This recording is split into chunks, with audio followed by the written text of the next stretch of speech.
mengenai fungsi tugas pembina kendala gitu. Seperti apa komunikasi antara pembina kendala dengan anggota, orang tua, dan pihak sekolah atau lembaga terkait? Eh, saya kira itu bukan hanya di pramuka saja, Mbak.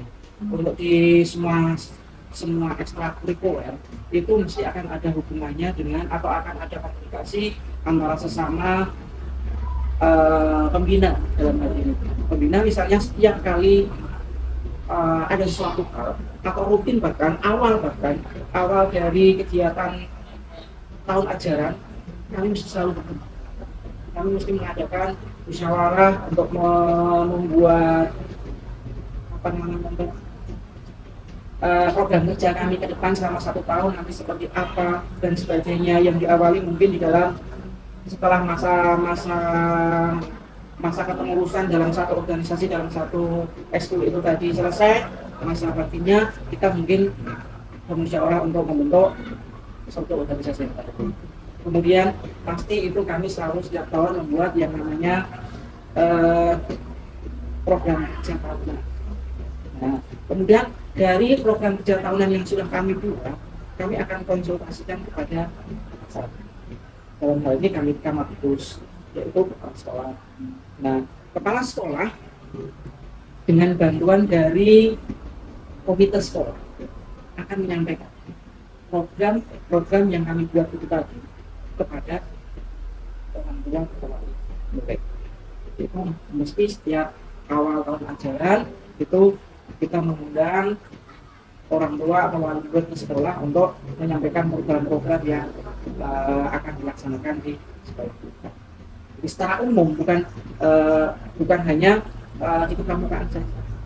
Di semua ekstrakurikuler nanti juga semua bidang, semua bagian itu akan disampaikan programnya selama 1 tahun ke depan. Masuk juga di pramukaan.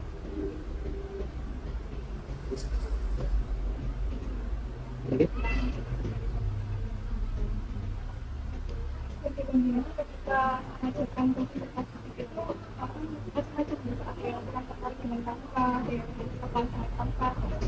Apa saja tentang juga ketika mengajarkan dengan karakternya?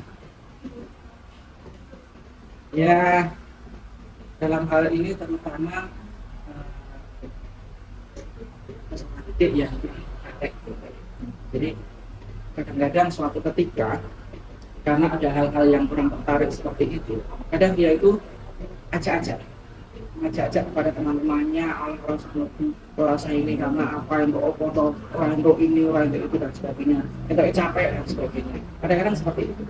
Terus yang kedua, ketika kalau sudah hal seperti itu, ada beberapa yang tidak masuk dan sebagainya, kadang-kadang kalau kita misalnya ada event dari WhatsApp, kita harus mengirimkan peserta didik ke WhatsApp dalam hal event tertentu misalnya.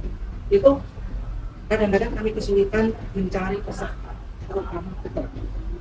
Untuk putri, insya Allah sudah lebih dari cukup bisa diadakan, terutama dari putra. Dan putra itu sampai saat ini itu kadang-kadang kita mencari yang anak-anak yang potensi itu kita kadang-kadang kesulitan seperti itu. Karena ada beberapa hal yang disampaikan. Kadang-kadang si anak ini nggak suka pada pramuka, kemudian ajak pramuka paling seperti ini, seperti itu, reporso dan sebagainya. Mereka menyampaikan kepada ini yang tadinya si anak itu sebetulnya sudah aktif,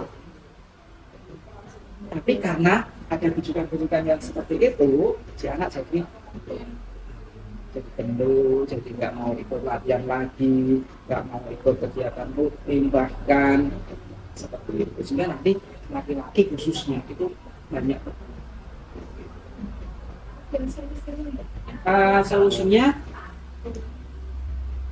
ya di depan jangan makan, tapi menyampaikan sesuatu hal itu menarik sehingga si adik-adik peserta didik itu nanti bisa lebih menyukai yang tidak ada rujukan yang seperti ini, seperti itu dan sebagainya, itu biar bisa mereka lewati.